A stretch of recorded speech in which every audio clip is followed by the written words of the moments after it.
Welcome to LG Hockey Hotline. We are done with week 2. This is V High. I'm with Maranaconda and Goose Chuck. We've seen a lot of things happen this week. We've seen people moving up and down the leaderboards. In the stats column, we've seen teams moving up and down. We've got a couple teams who've been sitting at the top through 2 weeks and haven't moved too much, just keep winning games and doing their job. But before we get to that, how are you two doing this weekend? What's going on, Goose Chuck and Maranaconda? I'm doing fantastic. Doing all right, man. Doing all right. Kind of scrambling here, trying to get stuff together as we're right up on it. Just getting ready with the show here. Hey, it is what it is. We're not the pros in the station here. We're just kind of doing this for the hell of it. Although we do have one pro on the team over there, and Goose. Technically, but, doing good. Ready to go here. Week 2 is in the books, boys, and we had some movement. We had some teams that kind of went up the scale a little bit. We had some teams that went down. We had some teams that stayed pretty much where they were, and some huge trades across the league this week as well. Well, before we get to any kind of trades or anything, we also do have a new owner in Washington, Nuke Freeman, who was a center for the Edmonton Oilers just last week. And, you're talking about the movement. There's been a lot of movement out of Washington this weekend since he's taken over, trying to get that team to where he thinks it needs to be to compete. But you're right. There's been, I don't know, this weekend feels like there's been more deals than the last couple weeks combined. It feels like there's been a lot of pieces moving around as teams kind of gather their chemistry and figure out how they're playing with each other, and now trying to fit pieces in and hopefully finish off their team to kind of start making a run and getting your playoff point total built up right now. So, there's plenty to talk about tonight for sure, and we're definitely going to get to everything we can. So, Goose, anything you noticing as far as movement or new teams or things that stuck out to you so far? Well, obviously Washington stuck out, but we'll get to that later when we go over the Metropolitan division, just on the sheer amount of moves they made. But there were a few big moves we saw, like you said, but I think the biggest thing is we saw a lot of teams who were good in week 1 remain consistent. We saw a couple teams drop down, and we saw a lot of guys who were at the bottom start to make their way up. Look at a team like Toronto, who had a decent second week there, but also some teams that were struggling in week 1 continue to struggle. So we'll see how some of the teams turn it around. But I'm looking at the West Pacific division here, and right there in 4th place, the nice Arizona Coyotes. Yeah, came up a good week 2 there. The boys had a good week. It was definitely nice to see. But I mean, as easy as you can see a team have a 7-2 week like that, it can just as easily flip flop next week. So nothing to be too excited about yet. But it was a great job by the boys in AZ this week.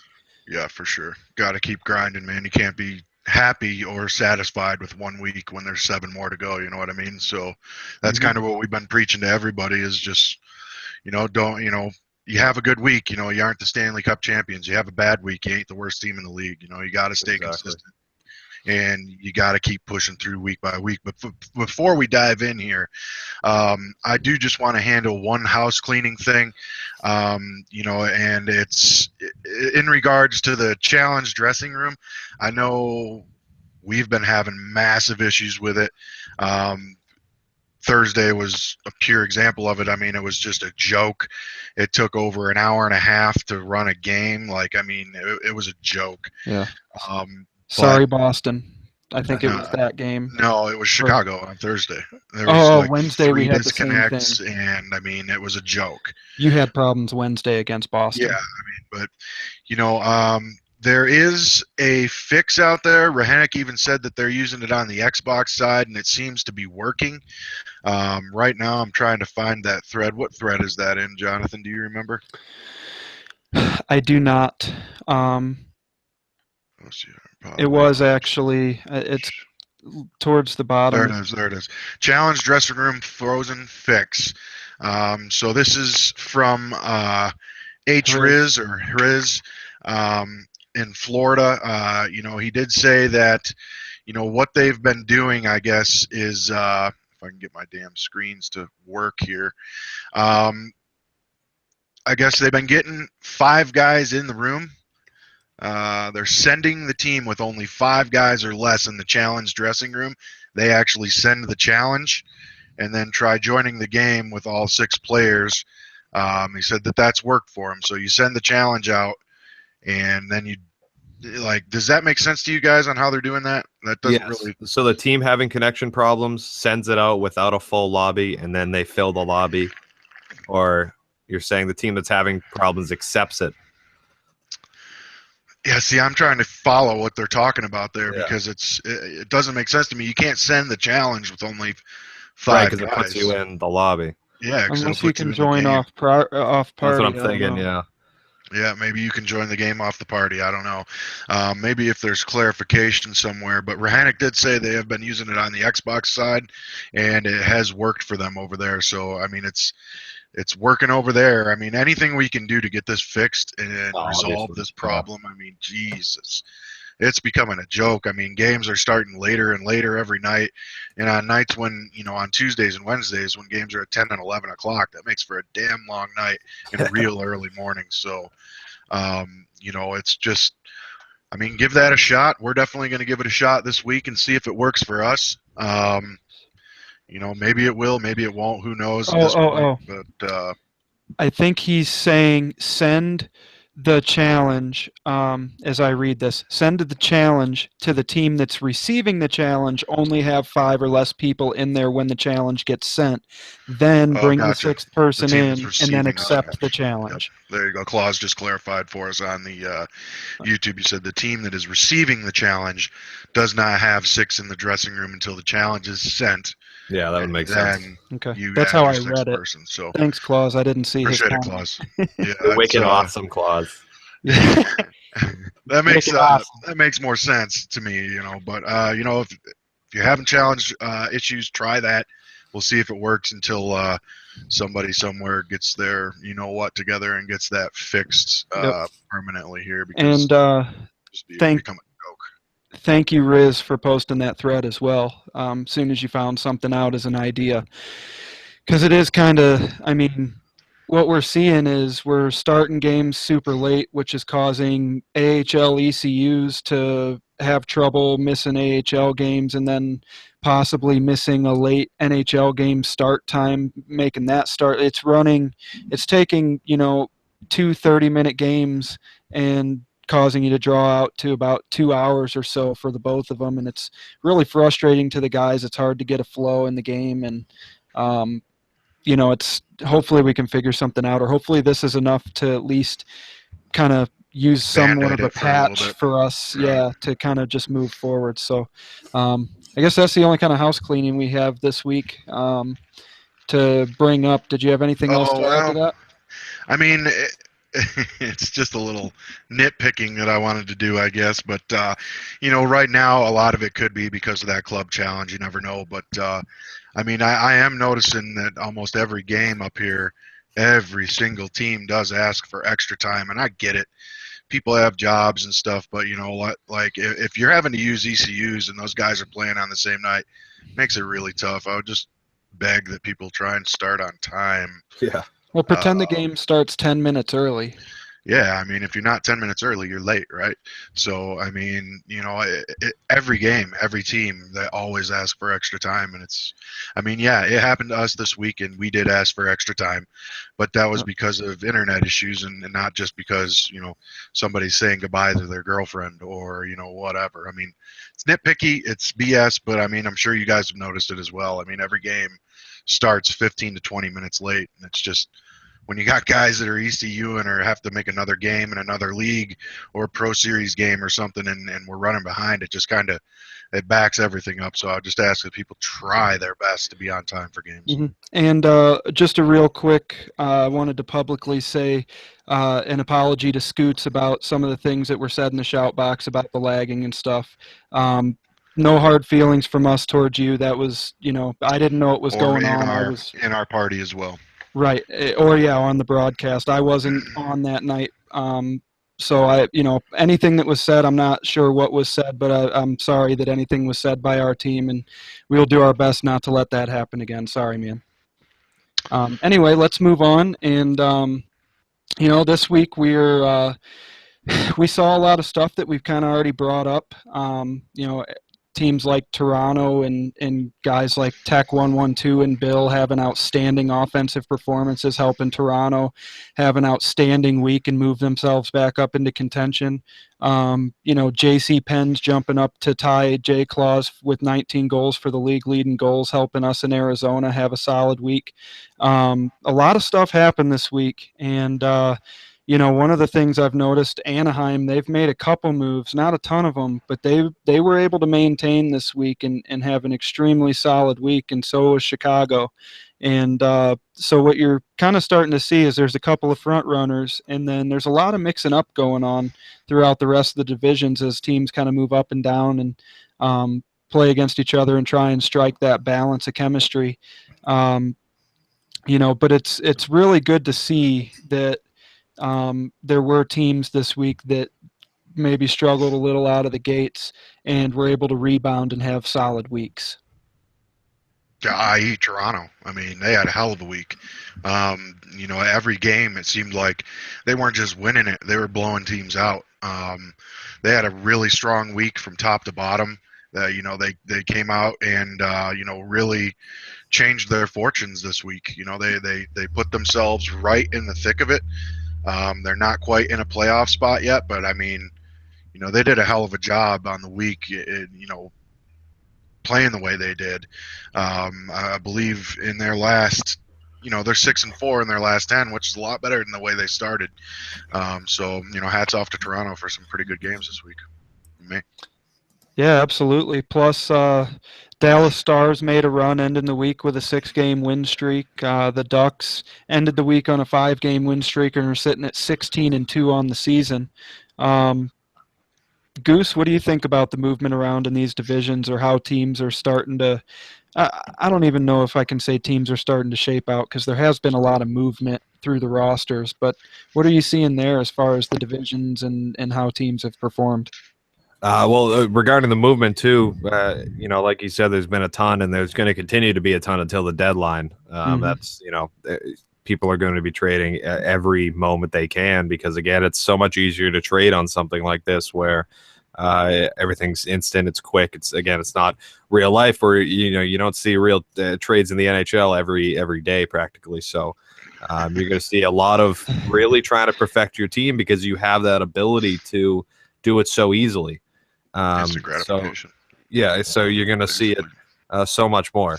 So, but looking at the rosters, I mean the standings, it's good to see. At least I like to see teams do well. So it's cool to see Tampa, cool to see Chicago and Anaheim really playing to the best of their abilities. We know Schneider and Anaheim's having a great year in net, and we know how good Chicago and Tampa are.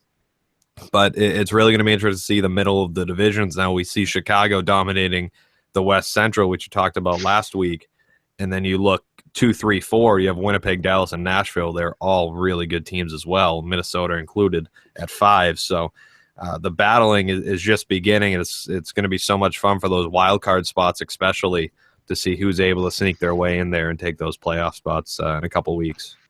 It's going to be stressful in the West. That's for sure.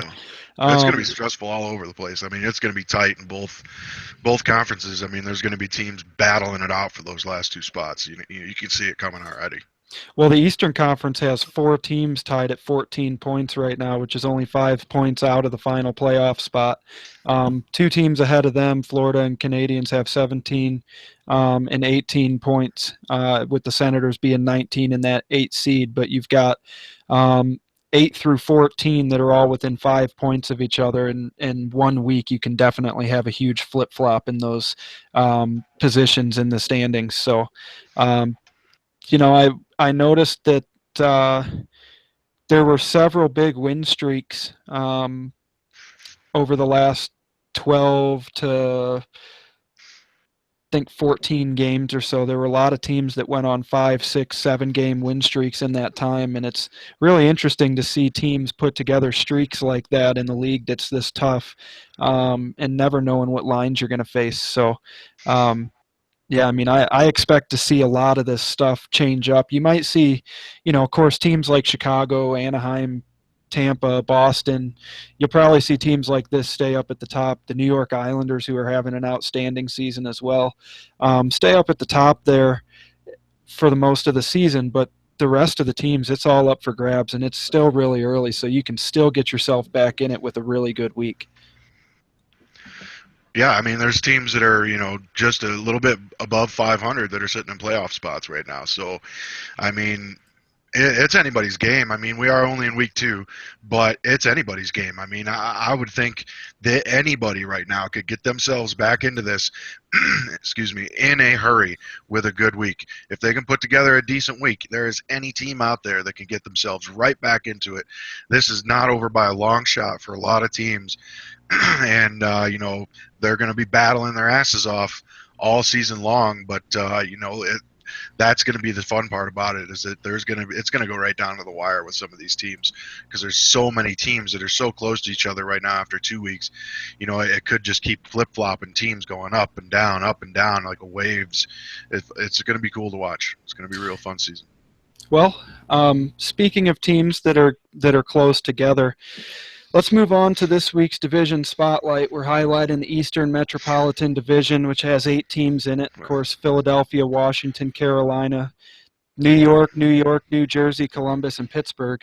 And, you've got the Islanders sitting at the top of that division with 27, and then the Penguins and Blue Jackets sitting at 24 apiece in points. The Devils are right behind them with 20, and then you got the Rangers and Hurricanes at 14, and the Capitals and Flyers both sitting at 11. So this division is pretty tight, at least through the first 6 or so spots. And the Capitals and Flyers, if they're making moves, and the Capitals, like you said, have made a lot of moves. If they can find a chemistry balance, it is not too late for this team to get back into, or these teams to get back into their division. So let's move on to them. And Mike, you have the Philadelphia Flyers. What's going on with them? Well, I would be remiss if I didn't back up a little bit here. As we skipped over some monumental trades in the league. Theos was traded this week, and we never even mentioned that. I think that's one of the biggest trades that's ever gone down. Theos and Balea were moved over to the New Jersey Devils for a convict, and Jonesy, the goaltender Jones, who was the 10th overall pick in the draft, and first and second round draft pick go back to Dallas, as well as Jones and a convict. And that is going to be an extremely interesting deal, because that's going to set New Jersey up to do some damage here. They're sitting in the 7th seed right now, and they made some moves to pick up some really good players this week. They also picked up Chiz Nasty, so they're sitting in a nice spot here. They just picked up 2 extremely talented players, and I would almost venture to guess and almost guarantee probably that Theos and Chiz are going to be on the same line, and that's going to be some serious competition over there in the Eastern Metropolitan Division. So that's a huge trade, and not to mention the fact that the Nuke came in to Washington and basically exploded the entire team, and basically has gotten rid of everybody that was on that roster in a matter of about 24 hours now. You have Gassias going out to Colorado. You have Chiz going to New Jersey, Jazz going to Edmonton, Nate D going to Florida. I mean, it's insane. There's been tons of trades. Harry Hoodlum going to Boston. It's been insane to see the amount of trades and the amount of turnover that has happened out there in Washington. And that, in fact, is an absolutely brand new team out there in the Metropolitan Division. And we'll see what they do.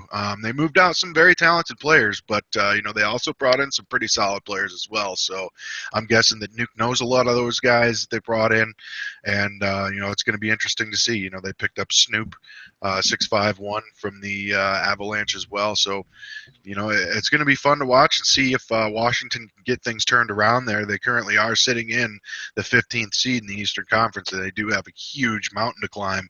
But I think we'll see. The book's definitely still out on all that, so we shall see. But any thoughts on any of these trades, guys? As we kind of skipped right over it, and there was a lot of moves made this past 24 hours here, 48 hours actually. Go ahead, Goose. Well, I think, I mean, just as a general statement, I think we're going to see a lot of changes. One of the teams, again, we'll talk about tonight, New Jersey, again, bringing in Chiz and Theos is massive. So, we'll see how they end up playing, because obviously Cole Crazy knows what he's doing, and he brings in two really good players. And we'll see,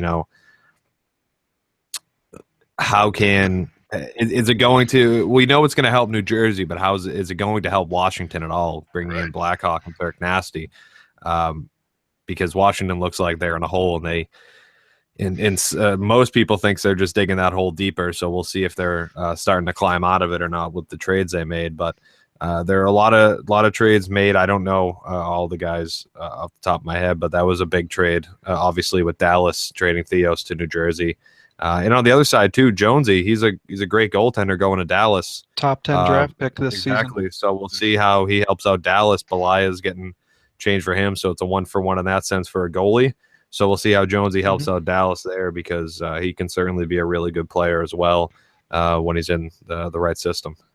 Well, I think this is New Jersey buying in and committing to this season, because they traded away in that trade. They traded away this year's first and second round draft pick for season 4. So, trading away Akon, Vic, Jonesy, their first and second for Belaya and Theos.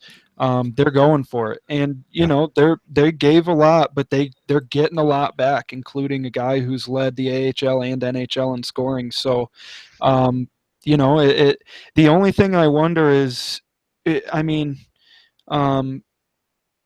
I haven't been traded because I've been in management, so I don't know what that feels like. Maybe you can give some insight. Do you think guys like Theos or Jones will feel pressure because of the size of this deal to perform when they get to the new team? A little bit probably, but in a sense, also you get that confidence that, hey, they brought me in to play because they know I'm a good player. You get that, especially in Chiz and Theo's case. They're going to New Jersey. It was a big trade, so in a sense, yeah, they'll feel, okay, well, now I have to live up to this trade, because a lot of people saw what it was, and I need to perform. I need to help this team out that gave up what they gave up to get me. But also, it's a motivation thing. You feel good. You're like, okay, they brought me in to do this. Like, and not to talk about myself a ton, as you know, I do like to do that a lot, though. When I got traded to Calgary, it was just like, all right, well, I'm not on Tampa anymore, but Calgary gave up a first round pick for me, so I really want to go over and show that I can play defense, and I can show I can help this team out, and that motivated me a ton to help to play as good as I can, if not better, to help out a team. So that was my experience, and I can imagine Chiz, especially leaving Washington, knowing that he didn't want to be in Washington. He finally gets out of it, and now he gets to go play for a team that can really contend. I'm sure he's excited, and that adds a whole other level of motivation. And possibly get stuck right onto Theos's line. And, I don't really think that there's probably any center in the league that would be upset about that. Exactly. Another one I noticed was, Colorado's back at it, making moves this week, and they counterattack went and picked up Vikes and Litz McLovin from the Rangers, a couple of guys he had in Hartford last season, and I know you played with McLovin in Rockford for a little bit before he ended up there. Very solid player. Colorado, I guess, sent Taves in a second-round pick to New York for that deal, and Taves is a solid 2.5 point per game center in this league. But McLovin's a solid player, very good forward. What do you think about that deal, knowing how you know those two guys? Yeah, McLovin I thought was really underrated when we played with him, and especially after he got traded when he went to Hartford, and even Vikes himself on defense. I think they're two really underrated guys. It's funny how they keep getting moved together to different teams, but I do like Vikes. I like McLovin. I think they're really underrated players, and Colorado should be happy with that too. Move. Yeah, exactly. But I don't know Taves that much. So I don't know how it'll affect the Avalanche losing him. But you're bringing in McLovin and Vikes. I think they're two good players that should help out the squad. I think that Was Taves acquired this week and moved right out, Mike? Because I think he was Yes. with Columbus this week. He He was with played in Columbus, Columbus. acquired this week and moved right out to the Rangers. Yes. Okay. So, yeah, you're right. A lot of moves going on. Washington, I mean, I'm looking at the trade list here, and Washington literally takes up my entire screen top to bottom. Mhm. Josh B, Chase Ironside, Ghost MK, Beastie Boy, Gideus, Gassy, Legal, Harry Hoodlum. A lot of They moved names out moving. everybody basically, Yeah. And except Explicit and maybe one other guy. And I right. And, I don't blame Nuke for having to make not all at all. these moves. He hasn't been an owner yet. He's getting this team 2 weeks into the season, and it's his job now to scramble and try and put something together and try and rebound this team and see if he can get them into the playoffs, which this Washington franchise has made the playoffs, including the conference finals in season one, the first two seasons on the PSN side here. So, Nuke's doing his best to try and get this team to where he believes it needs to be by getting the right guys in there, and other teams also taking advantage of guys coming up on the block and trying to improve their teams. So lots of moves for sure, and I don't expect this to slow down. Maybe be different teams next week, won't be the same guys, but I don't expect there to be many fewer trades next week. So unless you guys have anything else to add, let's move to our division. Yep. Sounds good to me. We'll move over to there, and we'll start off with the Philadelphia Flyers, who are currently sitting in 8th place in the Eastern Metropolitan Division. They've had a rough go at it here, boys. They've had, a really rough start to the season. They're 4-11-3 on the season. With Sky Moore over there, GM of Real Deal 18, and the AGM of Scotian. They went out and they got a couple of big ticket guys. They spent $6.5 million on Lazy Pedestrian, and they spent $6.5 million on AK Quebecois, I believe. Is how it's pronounced, Quebecois AK. And those guys have yet to find chemistry with some of their line mates. You look through that team, and everybody on the team is in the negative on plus minus except two guys. That's Kay McDonald and the owner of Sky. Is it Skymore or Skimore, guys? I don't want to be known as the name butcher. I think it's Skimore, Skimore. Mr. We'll go Craig with Rivet. Skimore. Craig Rivet. Yeah. But they're struggling over there. This week they went. Let's see here. This week they only picked up 2 W's out of 9 games, and they had some pretty close games. A lot of them were. Every game basically was a 1-goal game. They did have a rough showing against Montreal on Thursday.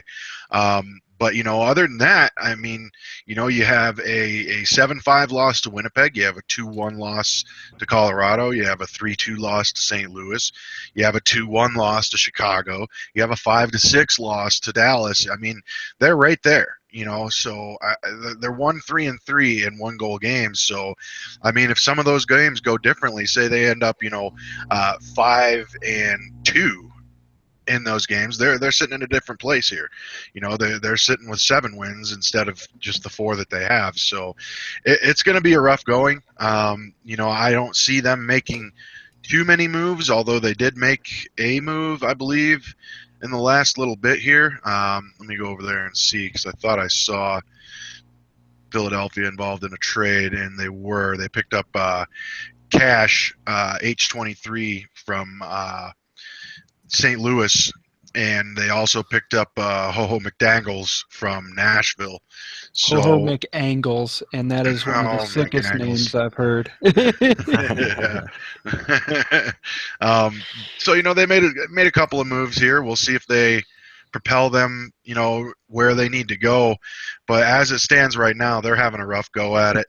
Like I said at the top of the show here, nobody's out of it yet. There's still time to recover.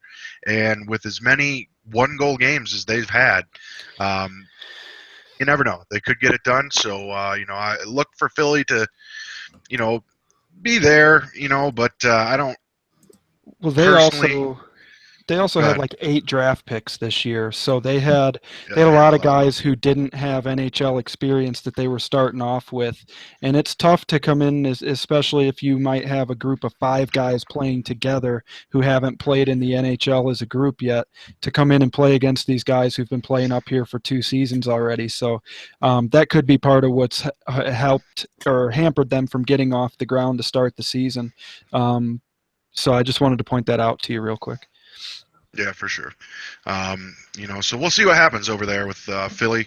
We'll see. The book's out. They're sitting in the worst spot you could possibly be in the Eastern Conference, but they picked up a few wins on the way. So they're not out of it, but they need to turn things around pretty quick to get themselves in the conversation here of maybe even the thought of making a playoff run here. But This is the week. In the this is the first week. third of the season, you got to start doing it this week. They've got to have a big turnaround this week, and if they do, they put themselves right back in the conversation. So, we'll see what happens in Philly, and from there, I believe we'll throw it over to Goose, who is going to talk about the Washington Capitals. I am. Washington Capitals sitting at 5-12-1, owned by Mr. Nuke Freeman, who we mentioned earlier in the show.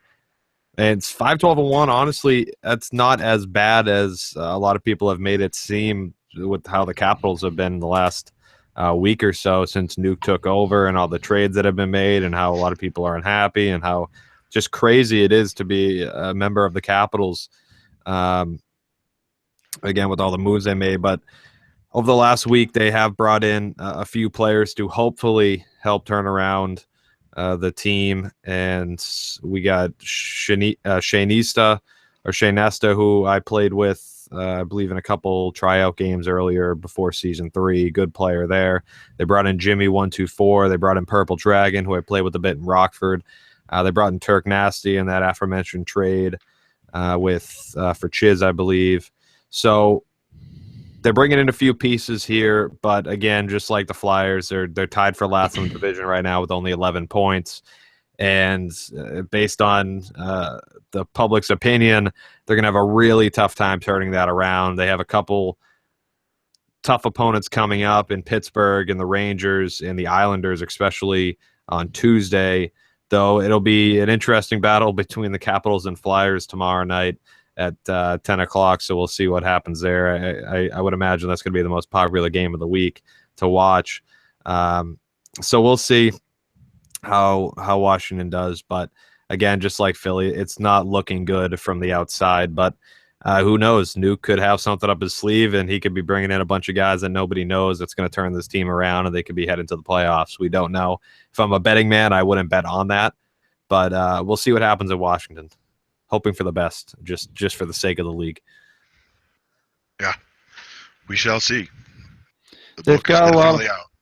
got a lot of work to do, but like we said, it's still early. Though when you jump out of the gates as slow as a couple of these teams have done, the first third of the season is where you want to at least start having 500 or better weeks, 5-4 or better weeks to help yourself get points, because the top teams aren't slowing down and they're picking up the points that they need to pick up. So you don't want to let it get too far out of hand, and we'll see how these teams are able to kind of pick up this week, with especially Washington with all the moves they've made. We'll see what kind of team Nuke's built and see how quickly they can gain chemistry to get back into it. For sure. So, you got anything else on Washington there?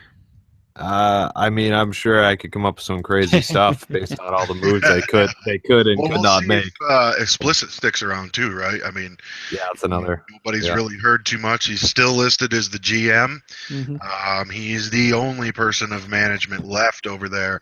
They did make Punisher, it looks like, the AGM, who is one of their goalies. So, I mean, we'll see. It's interesting. They currently are 2.75 million over the cap right now, so they still have some moves left to make, or some cuts to be made to get down to the cap before game time tomorrow. So it's going to be interesting to see what happens in Washington. It's a full turnover there, and house cleaning has been done, and now it's time to put everything back together. Yes, and Nuke does have an asset there in Explicit who can really help his defensive core that he's putting together here. If Explicit's around and he's okay with the changes, wants to be part of it. I mean, it's tough when you see everybody around you getting sent out. So I don't know where Explicit's sitting right now. I don't know what Nuke's looking at there, but if Explicit's going to be a part of this team, he can be a very valuable asset to their defensive core. Without a doubt. And so I guess moving on here, we'll move on to the sixth place team in the Metro Division, the Carolina Hurricanes. Right now they are sitting at 5-9-4. They've got 4 points in overtime losses that are really what would have kept them. I mean, they've got the same number of wins as the Capitals, but they've got those 4 overtime losses that they've picked up points in, which, when you get to later in the season, can be very important. Like last year, the Flyers in the real NHL making the playoffs, they had 28 overtime games last year. So 28 games they picked up points in. Those points can be huge late in the season. So the Hurricanes sitting at 5-9-4. They've got 14 points. They ended the week on a loss, but it was only 1 game losing streak. So it's not like they strung them together at the end of the week. But they do only have 53 goals for with 85 goals against. And I believe, let me look real quickly. There is only 2 other teams that have given up more goals than the Carolina Hurricanes this season, so they're struggling with keeping the puck out of their net. They've given up the 85. They're 3-5-2 in their last 10, and they are 2-0-4 in 1-goal games, with the 4 being the 4 overtime losses. So, they've got some pieces on their roster. They just made a trade with. They made 4 trades this weekend so far. They traded Dominando to the Predators, which I want to say was completing a trade in the AHL for something as well, which I can't see here. But they also traded for Great Wall of Texas. They gave up a second-round pick for him. They traded Rickshaw 1993 for Holy Moly 669, and they also just traded Dirty Deeds 12-12 and a third-round pick to the Oilers for C.W. McWillie, who is a very solid forward who's been in Edmonton, I believe. He was there in season 2 as well, wasn't he, Mike? And then, yep. Okay, so they just made those 4 deals, and their roster, it's not the worst thing. They also did just waive Jam Not Marmalade, for who they picked up from Buffalo last weekend. But Jedi 420 is their AGM. Razor is their owner, and Ali 21 is their GM. They've got Brookboy 900, who's got 23 points on the season, 10 goals and 13 assists. Sid 05 has 20 points on the season with 12 goals and 8 assists. They've got their GM Ali, which is at 15 points. Bong Boy 5000's at 12. Rich 2K8 is at 14 points, and then they've got Reps and Jedi both at 12, scoring aces at 10.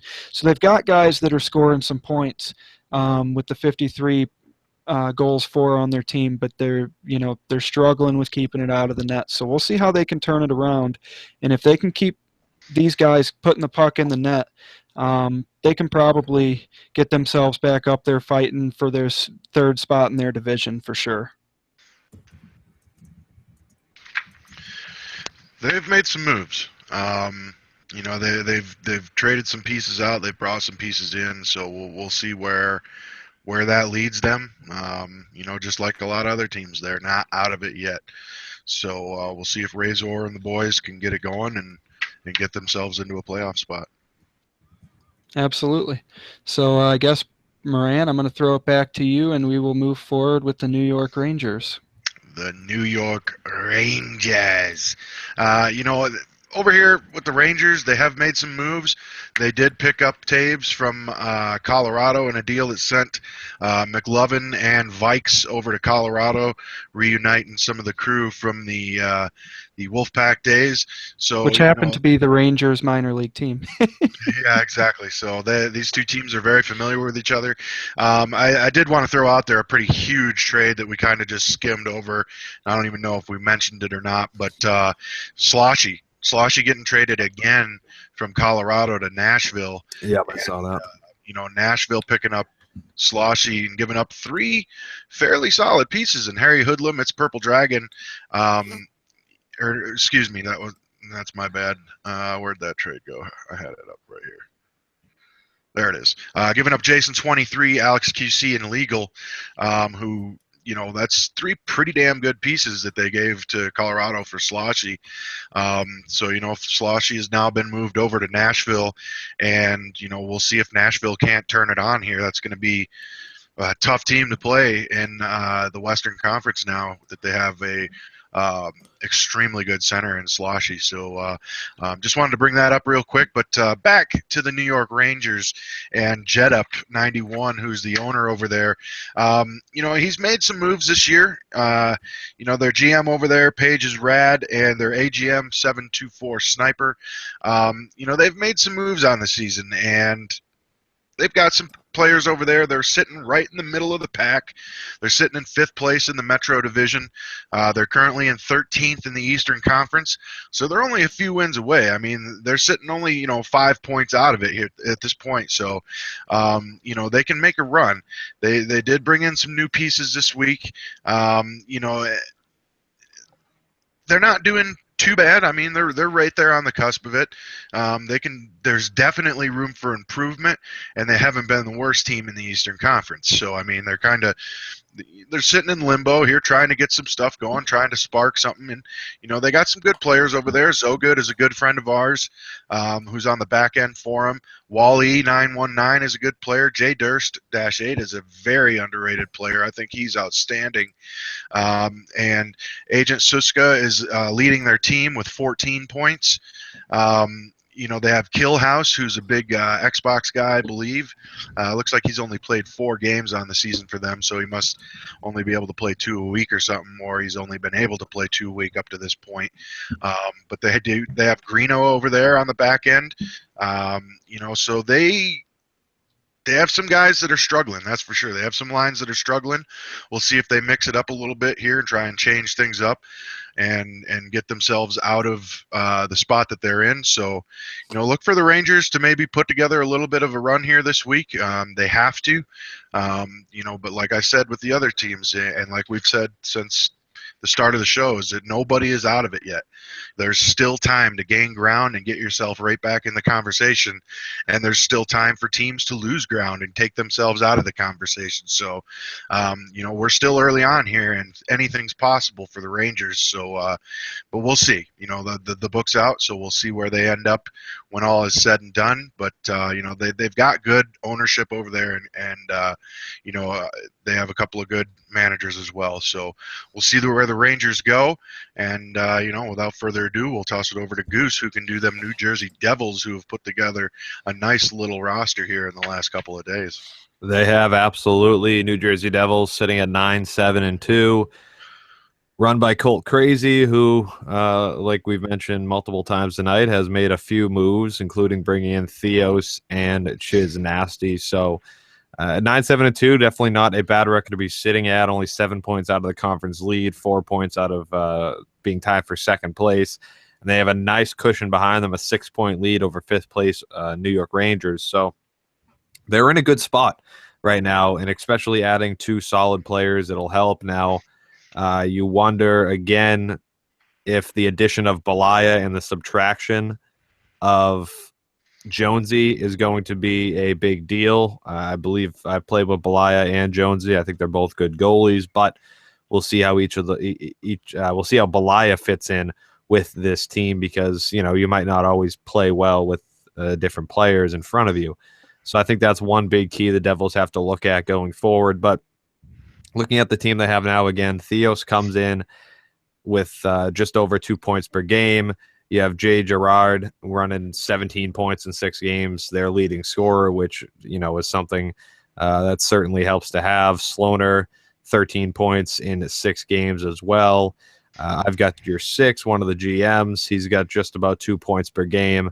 So you have a lot of guys who are putting up points, though their record's only 9-7. So that's something they need to figure out, whether it is a line combination deal or just guys not having good games. But this team, the amount of points they're putting up and the sheer firepower they have on this team, they should be able to have success. Now, a couple of guys are playing very well. One of them, Seb Crackpot, 15 points in 6 games. He's running a 5-1 record. So they do have guys having success on their team, but for the most part, a lot of their guys are one game above or below 500, and that's the difference so far, with this team only being 9-7-2. So we'll see how the Devils move forward. I can only expect them to improve with the guys they've brought in, and another guy they brought in, it's Galley too. I forgot about him. So we'll see how the Devils do going forward. But 9-7-2, 4 games back and 4 points back and 6 points ahead. That's not a bad position to be in exiting week number 2. No, it's not. And we'll move on here, I guess, to the third place Columbus Blue Jackets, who, they're sitting in third place in the division behind the Islanders and the Penguins. Islanders being first, Penguins in second, but they're tied in points with the Penguins. They just have had 2 overtime losses, where the Penguins have 1 more win and 1 more loss with no overtime losses. Both at 24 points, with the Islanders being at 27 points. But Columbus, however, is leading the division with 74 goals for, and have only allowed 45 goals against, which is second best in the division. So they're right there, and they've, Columbus, who they've got a solid group of guys. I can't remember their players on their team. No, I'm just kidding. They got this guy that they, a guy we've talked about, somehow slipped through the cracks, had some sort of loophole, didn't go into the draft. J Claus 33, who so far to this point is living up to his name and leading the league in points with 32 points through 6 games. Advertised. Yeah, he's earning his contract at this point. You can't say he's not. If you expect him to have 50 points at this point, I don't know. He's playing in the NHL and he's still leading the league, so I don't, I think he's doing his job. Plus, he's winning his games. He's 6-0. He's got 19 goals. He's tied, like I said, with J.C. Penn's 22 from Arizona, with the league lead in 19 goals. He's got 13 assists. Kind of funny. He's got a 6 assist differential between goals and assists, but I'll leave that alone. He's a plus 21 playing for them, but they've also got a lot of good players on their team, like Bouch 87, Star 71. Bouch is at 16 points, Stars at 15. Vex, who I believe was a Vezina Trophy contender in Season 1, is now up playing forward. I believe he played goalie Season 1, defense last year, and now forward this season, Mike. Is that correct? Did he play Vex? Did he play goalie? Oh, yeah. Okay. Goalie. No, well, he just played goalie Season 1. Right. Did he play D last season? No. Oh, okay. Okay. So he's playing forward. He's got 15 points. They've also got end of a circle D-Man, who's having a solid season playing with them. He's 5-1 with 13 points. Fool 90's got 17 points. They got a lot of guys that are scoring points, and they're right there at the top of their division, 3 points out of the division lead, and they've got so far the league's most deadly scorer. So we'll see how they can keep this up and keep going, but I don't expect them to go away at all. I expect them to be there all season fighting for this division win, and then probably deep into the playoffs. But, they've got their top goalie in Big Lammers, who's played 12 games for them this season, and is on a dominant streak. And they've also made 3 trades this weekend. They traded a 3rd-round pick to the Sharks, which I believe was completing a trade.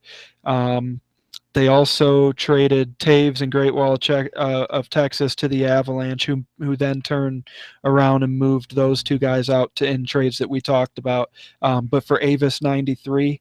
And then they also traded a second-round pick to the Capitals for Chase Ironside and got in on the trades that were coming in out of Washington. So they were trying to improve their already really solid roster and trying to do what they can to get themselves back up to the top of this division.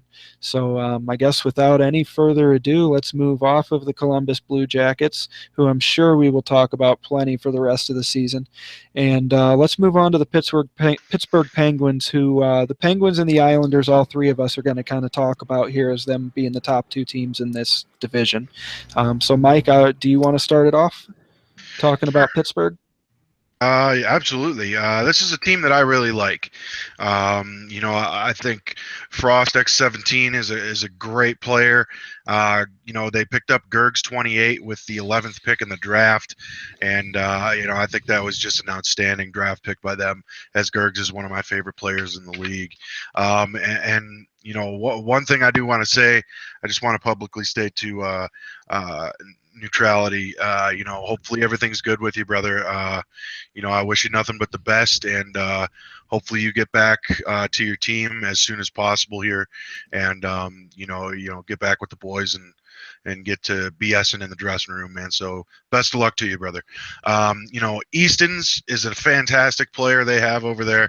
I mean, they're sitting right where everybody expects them to be. They're in the top half of their own division. They're in the top half of the Eastern Conference, and I don't particularly see them slowing down anytime soon. You guys? Not at all.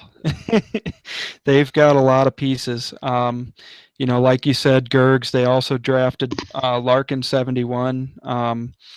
Frost is their AGM, Clarkskog, Bajmir, and that's just on their forward lines. They've got Sean the Boss on defense, and for NH4 JP, their GM back there, Killing Beast 88, and of course, PTE Sire on left D.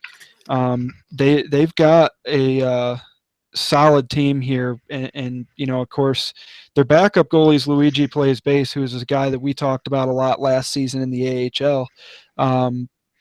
But King Khan's playing goalie for them and having an outstanding season. So yeah, I expect this team to probably not step back at all and continue to go up and try and grab the top of this division early. And maybe for this team, their goal would be to grab that top spot and then do their best to try and start pulling away as we move forward. Goose? Yeah, this team is they have a great base, and I'm actually surprised they're only 12-6. So I can't imagine this team getting any worse. I can imagine just the more they play together, the better chemistry they get, and eventually they'll make a nice playoff run. I think easily a favorite to take home the cup as they're playing right now.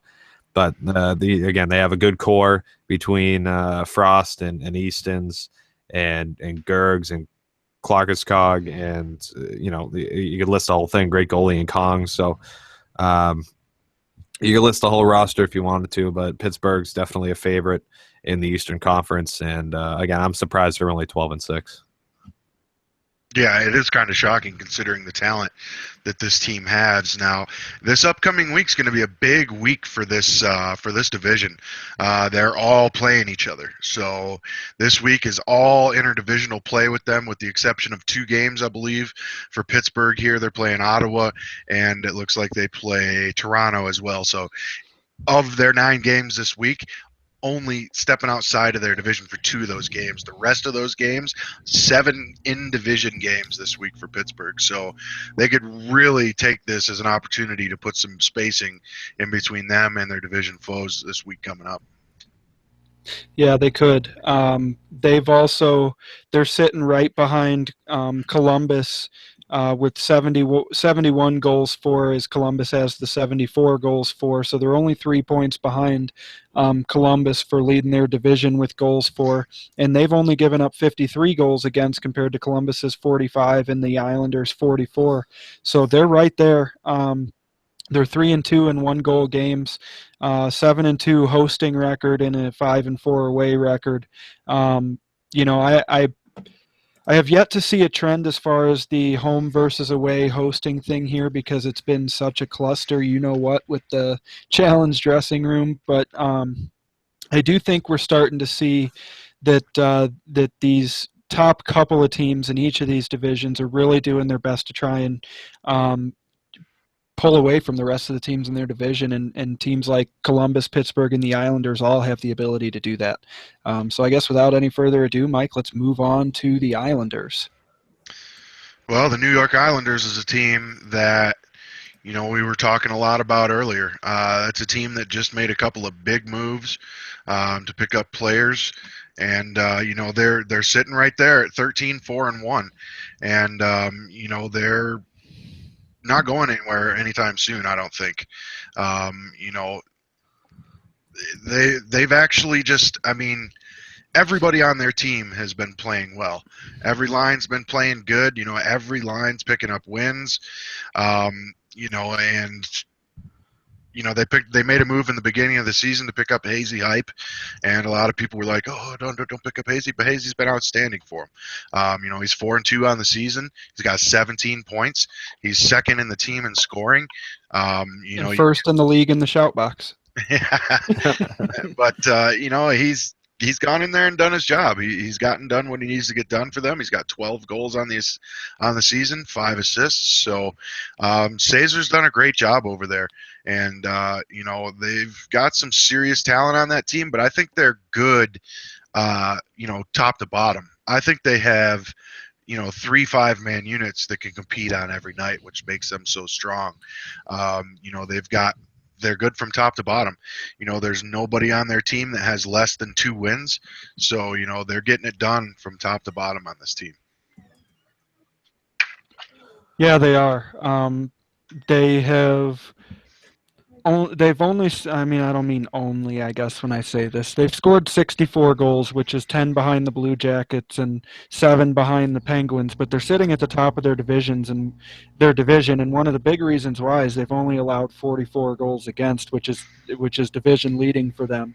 And they are 6-1-1 in 1-goal games. So at any of the tight games they've been playing, they've only got 1 loss and 1 overtime loss and 6 wins in those games. Like I said, the 1-goal game stat is a stat that the further we move into the season, we will talk about more frequently, as you'll see that the tougher teams, a lot of them will have extremely good records in 1-goal games, because when games get tight and things get tough in the games, they find a way to get it done. And so far, that's what the Islanders have done. They've, you know, a lot of people thought the Islanders would be a solid team this year, but I don't remember hearing anybody pick them to be division leading through 2 weeks and sitting there with 27 points, which is second best in the Eastern Conference behind the 29 of the Tampa Bay Lightning. But the Lightning started off 9-0. The Islanders did not start off with a 9-0 week, and they've maintained, and they're only 1 win behind the Lightning in points. They're 13-4-1 versus 14-3-1 for the Lightning.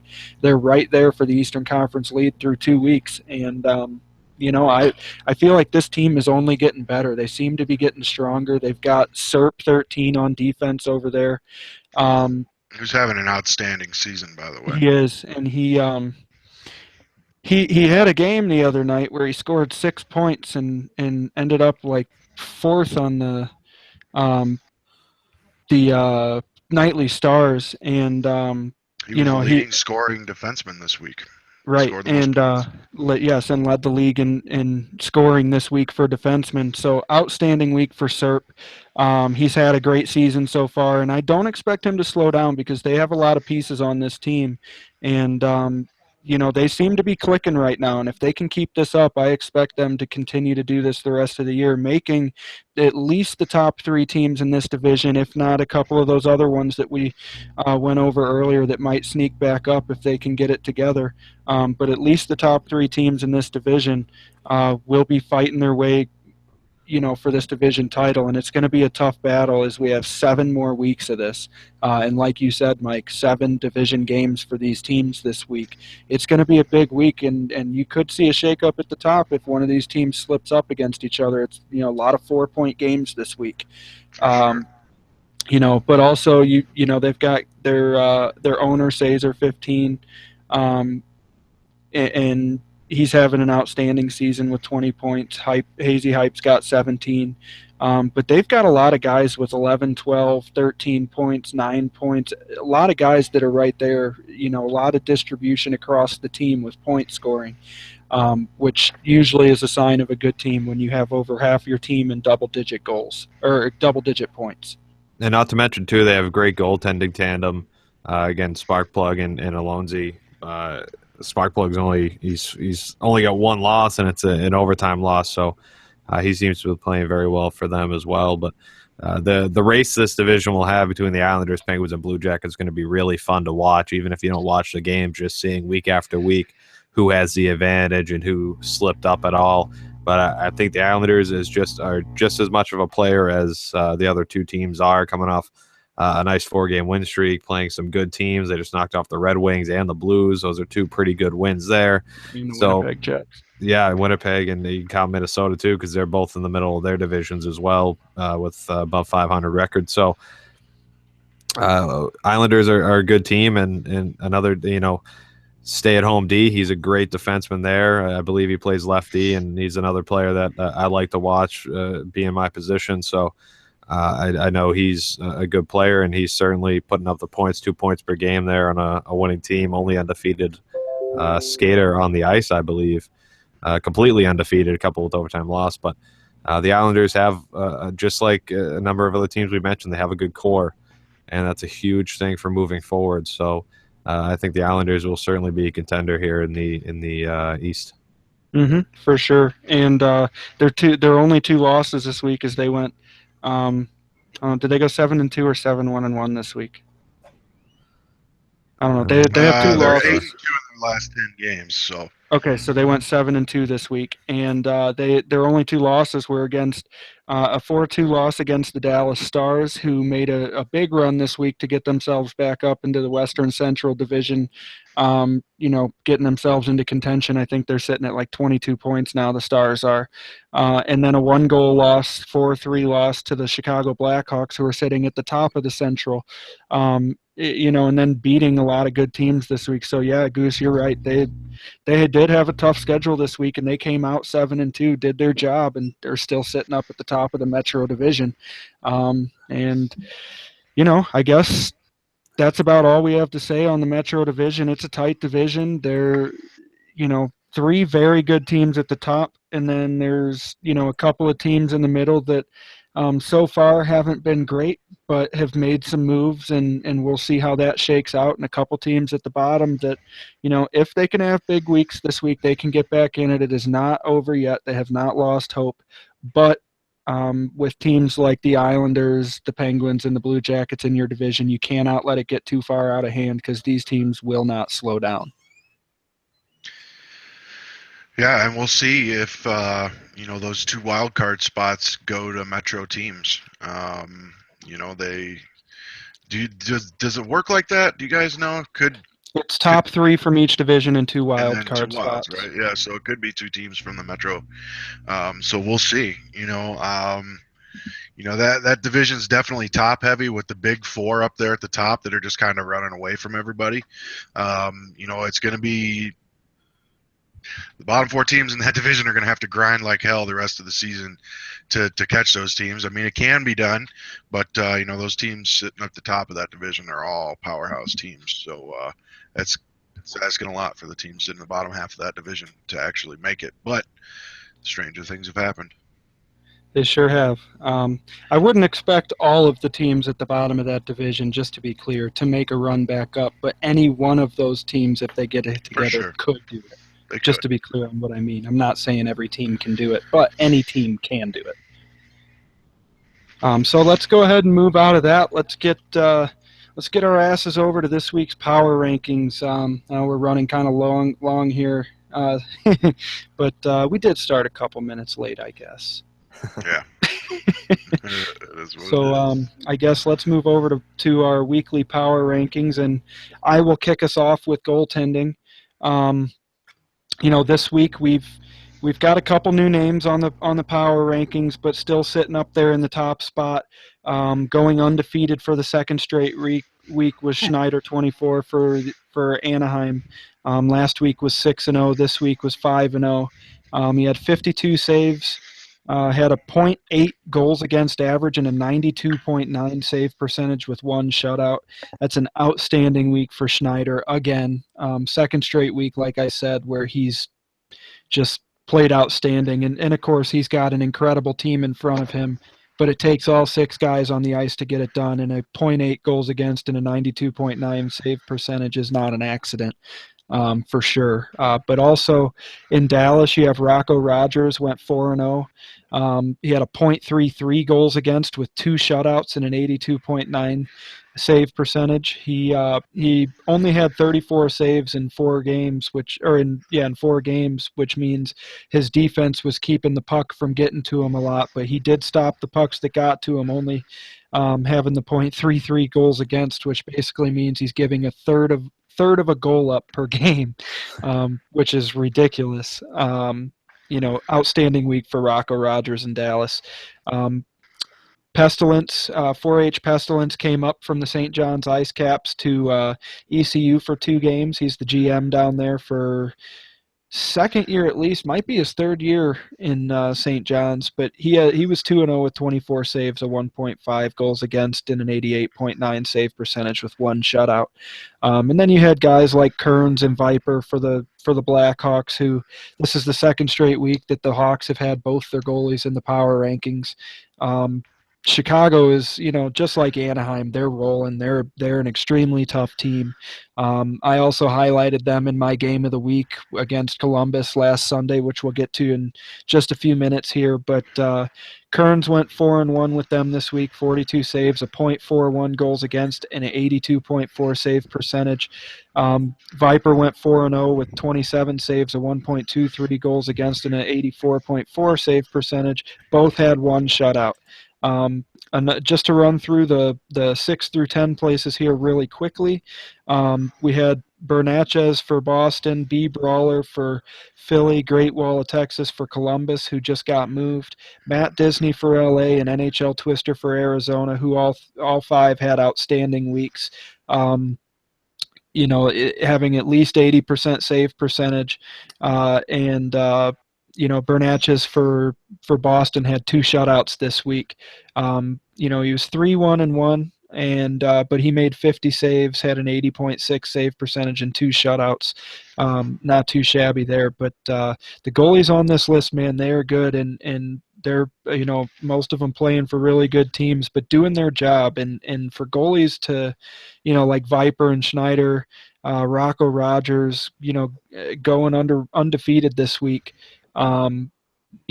Guys like Schneider, second straight week going undefeated. Outstanding job, guys. And well done. And I expect to see some of you guys back up here again next week. So I challenge you to be there. Goose, what are the power rankings this week looking like on defense? Defense, our top 3 this week of the Montreal Canadiens, we had reactions of the Florida Panthers, we had Rich Coy, and of the Boston Bruins, we had Soccer Playa. Everyone obviously undefeated here on the top 20.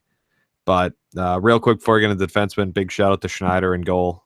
Play club with them, and a great kid. And from the start of NHL 17, when we played club with him, he wasn't looking too good. And then he took a weekend of just practicing, and obviously it's paying off because he's playing incredible this season. But back to defense. Shout out to Goose. Yes, go ahead. Is it kind of ironic that Soccer Playa plays for Boston? Yes, I guess. I guess so. Park the car in the yard. Exactly. I just said that naturally. I didn't even notice it was an A.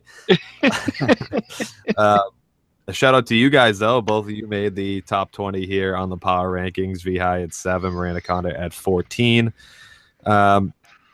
We see a trio. I believe it's only a trio, right? Yeah, a trio of New York Islanders defensemen and Rotting Flesh, Stay-at-Home D, and Serp. there, Serp, with the 10 points. He's the only one with double-digit points this week, 2 goals, a +5 in his 3 games, so a great performance by him. Gonzo and Fu Mancheesy for the Dallas Stars, 2 good performances there. And we got a couple on the Blackhawks as well with Simply Skilled and Deji. So, again, as we saw last week, you're seeing a lot of pairs performing well together, and even a couple trios in this case with the Islanders. But your top guy, and I have to notice it because it kind of blew me. I had to do a triple take there, but unless this is a glitch in the system, Reactions was a +21 this week in 3 games. It's correct. They had 2 huge blowout games at the end of the week that he was a part of. Just making sure there. Obviously, that's again, you're going to have those games, whether you're playing a good team or a bad team. Sometimes some games just get out of hand and everything is going wrong for one team. And obviously, Reactions was on the right side of that multiple times. So definitely a good week for him at that +21. But that's all I got for defense. So I guess we'll move on to forwards. Well, this week on forwards, there's some new names that are some old names up at the top. You got Busy 313 sitting up there. You have Tech 112 for Toronto, one of the Toronto guys making an appearance on the top list. You have Kelp. What is that, guys? Help me. Self-titled D506. Self-titled D506. Sitting at the top. And we've been talking about this for so long, and we're like, how does this get made, or how did they do this, or how did they do that? Not to take anything away from him, he had a hell of a week, but I'm looking at a guy like Bill 1492 from Toronto, who had an amazing week. He was 3-0. He had 19 points. He was a +15. He scored the most points out of any forward on this list. 6.3 a game.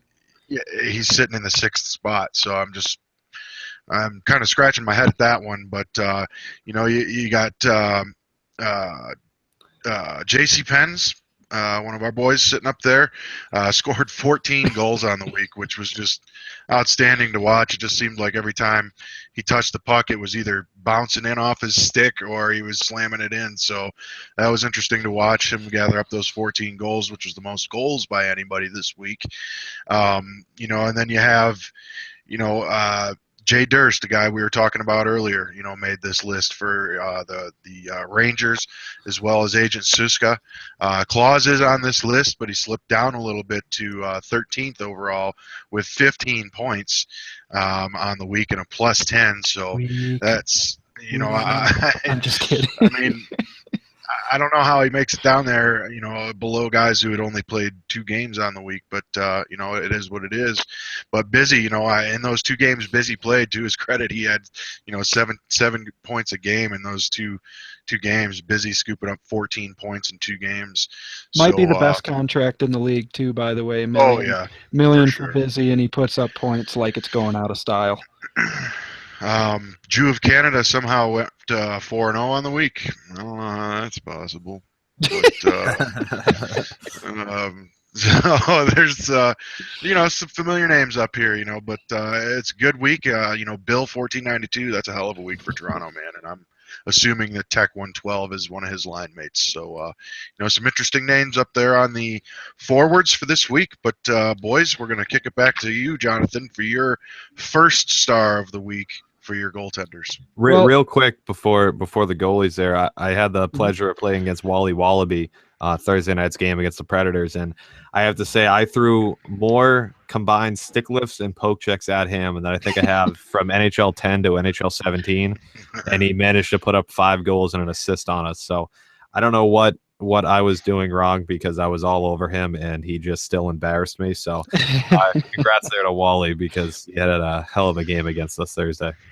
Yeah, I wasn't done with forwards either. I did want to give a quick shout out to our AHL GM Broski02, who I know a good amount of people are familiar with. But we got in a tight spot this week and needed an ECU, and he came. He's a right winger. He came up and played center for us in both games, and made it onto the Who's Hot forward list at the 12th spot for the week with 7 points, a +7, 5 goals, 3.5 points a game. Solid job by Broski for us.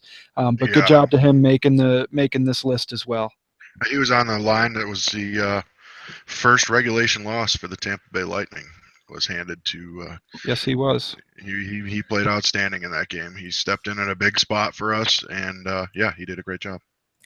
Yeah, and for moving on to goalies for me, Schneider was my top star last week, and very easily could be again this week. Hands down. I know Rocco Rogers didn't face all that many shots this week. He had 34 saves in 4 games and only had a .33 goals against with 2 shutouts.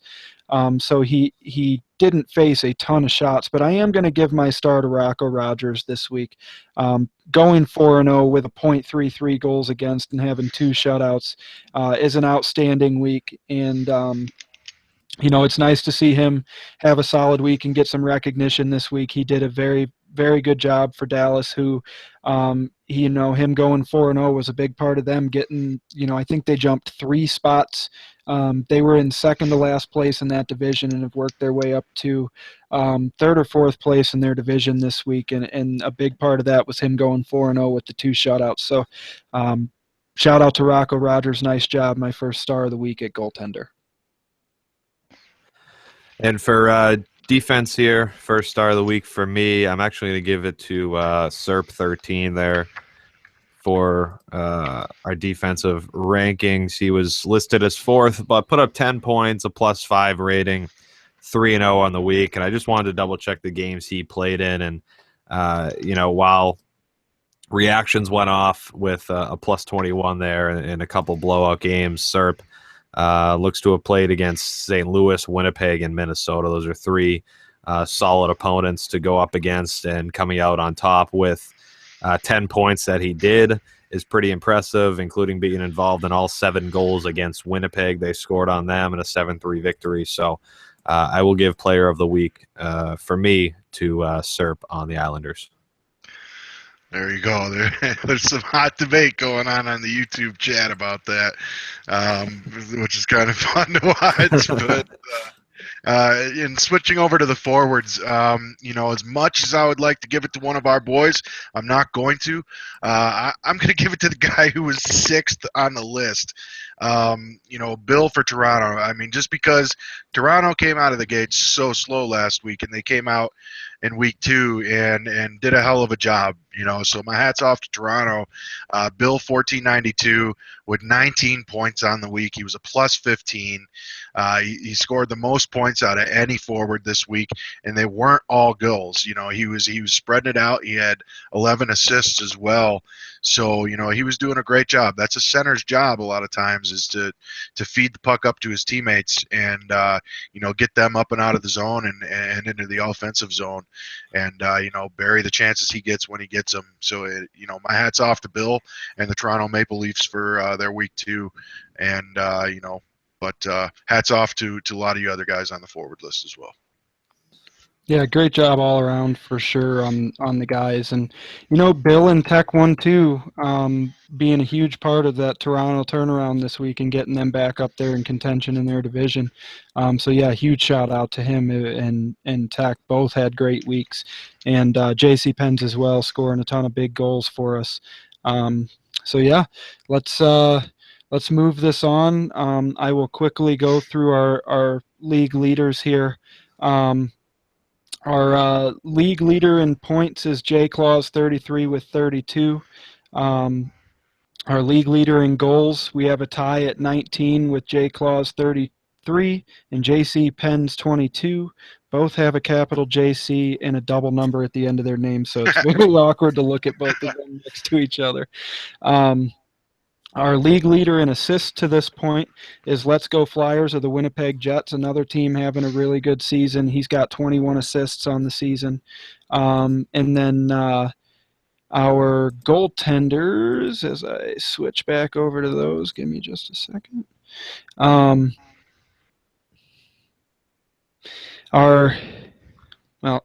Give me just a second. I'm sorry. It's not cooperating right now, so let me move. Yes. If you hear a loud bang, it's not my computer. But our league leaders for save percentage to this point, we'll pull back up, is Schneider, who has a 90.6 save percentage on the season. He's 11-0 on the season. That's outstanding. That's also the best record for goaltenders. And goals against average is still Zefster in Tampa, who's got a .58 goals against average. Still having an outstanding season, playing in front of the light, or playing behind the Lightning, who have done an incredible job and are leading the Eastern Conference right now. So good job to all you league leaders there.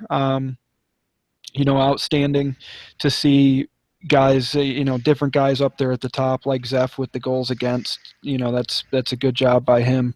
And Schneider, 90.6 save percentage. I can't say enough about that. That's incredible. That's real life type stuff there. Yeah, that's real life, like elite in the league, real life type stuff. So yeah, and then after we are done here with, sorry that my computer just jumped. I'm on a different computer. We move on to our games of the week. Last week we each highlighted a game that we were going to pay attention to. And Goose, what game did you have for us last week, and how did it go? I had the Columbus Blue Jackets taking on the Detroit Red Wings. It was last Monday night at 10 o'clock. And the main reason why I wanted to see this game was because I was hoping we would see J. Claus v. Rahanic, and we did. And in hopefully only the first matchup between these, hopefully we see plenty of matchups between these two.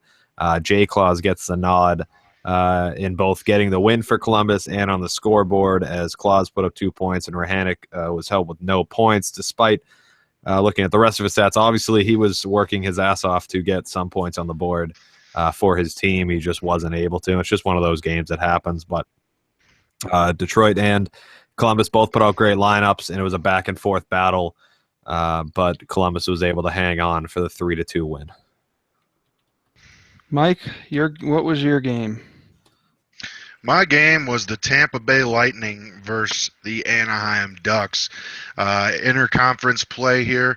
I went with this game because both teams were, if not undefeated, only had maybe one overtime loss at the time. And Anaheim came out on top in this game. They came out with a 2-1 victory over Tampa, and it looks to be it was in regulation. But it was a hard-fought game. Each team right dead even in shots, basically, and Tampa outshot them 12-10. Tampa out time on attack them 8 minutes to 7 minutes.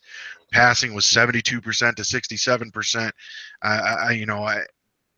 So this game was right down the middle, and if you ask me, Anaheim left the door wide open for Tampa to take this game, and taking 4 penalties in the game, and Toronto was only able to capitalize on one of those power plays, and that ended up and resulted in their only goal of the game in a 2-1 loss. But this game was right there. It was neck and neck the entire time, and we'll see if that in fact could be. I mean, there is a possibility that could be our Stanley Cup final, but there's a lot of teams out there that I'm sure would have something to say about that. And we're way early in the season, so I'm not even going to make a bold prediction like that. But it did come out 2-1 in Anaheim's favor. Well, for me, I highlighted the Sunday night game, the late game at 10 p.m. Sunday night between Chicago and Columbus, which I was hoping was going to be a Class Act Piper PTP Scoots game against the J. Claus line, but I do believe J. Claus wasn't available, and it was not him that played. But Chicago won this game 4-2. They did play Class Act 27, CC Piper. Both of them had 3 points. Each of them had 2 goals and 1 assist. Scoots played right wing with them. He had 2 points with 2 assists, along with PTP, who also had 2 assists, and Stivvy 66, who played right D for them that game. Played against the line of Alex Drum 100, Fool 90, Vex Eloquence, Die 23, and Trio Big Mac for the Columbus Blue Jackets. The Blackhawks were out time on attack by 2 minutes in this game against Columbus, but outshot Columbus 20-12. The power plays, the Blackhawks had 2 power plays and the Blue Jackets had 1. but neither of them did score a power play goal.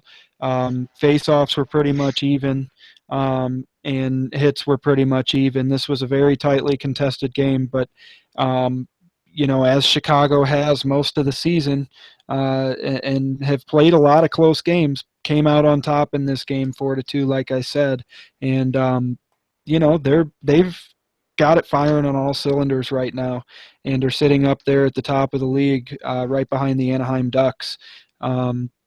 So this was a fun game, and a lot of good players in the league in this game.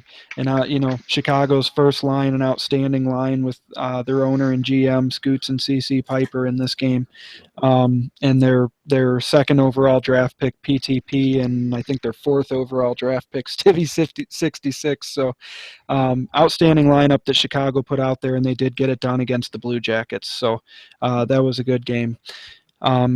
Goose, what game are you going to highlight this week? I hope I'm stealing it from you guys. I'm going to look at Tuesday night. We got the Tampa Bay Lightning and the Boston Bruins. They're battling atop the East Atlantic Division. We know Tampa's a great team. We know Boston's a good team. So we'll see how it goes. I think Boston has the edge on offense, but I think Tampa has the edge on the back end there, especially with my boy Zefster in net, who helped lead my Friday night puck team to a championship last night, second pick in the draft. Thank you, Zefster.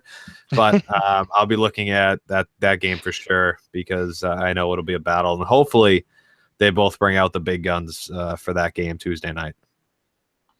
Absolutely. Mike, what game are you highlighting? Well, I'm looking at the first one out of the gates here. Two teams that we spotlighted this week in our weekly spotlight of a division. I'm going with the New York Islanders and the recently fuel-injected New Jersey Devils, bringing in Theos and Chiz Nasty over there in New Jersey. I'm going with that game. It is the first game out of the gates this week, Sunday at 9 p.m. Eastern. It's going to be a big showdown between two Metropolitan Division foes, and we'll see if, in fact, those two huge additions do play for New Jersey right out of the gates on Sunday night. Absolutely. And I am finishing typing something. The game that I am highlighting is going to be, where did it go? Monday night at 9 p.m. It is the early game. It'll be the New York Islanders dropping the puck interdivision with the right behind them in second place Pittsburgh Penguins. Wanted to pick a game from the division we covered this week. Plus, I don't feel like the Islanders get the love that they deserve with a lot of powerhouse teams in this league. Serp having the best week on D, in my opinion, this week. And the Islanders putting it together and sitting at the top of the division, in the same division that the league's leading scorer is also in. I want to see them face off against the Penguins, who, like we said, have a very solid team through all three lines on forward and D, and two solid goalies, and one of the league's best in King Cons, who I expect to see in this division game. So that's the game that I'm highlighting Monday at 9 o'clock. So be there or be square. Wisely stated. Well, you guys got anything else that you wanted to get to that we didn't get to on the show yet? Nope. I don't feel believe like, so. There's a ton of interdivision play coming up this week in the league, and there's going to be some serious up and down in the standings this week, as there's a lot of interdivisional play. So it's going to be interesting to see where things stand after week 3 in the LGHL. Absolutely. Well, I think we've outstayed our welcome. We've gone an hour and a half. Yeah. It's about time to get off. I'm sure people, if they're still listening, are probably sick of listening to us. So let's get off and let's go play some club. Yeah. Goose, you got anything else you want to throw out, or let's get the hell out of here, man? No, I'm good. I think we can get going. Awesome. Awesome. Well, you guys have a good weekend. We will see you back here next Saturday on the show.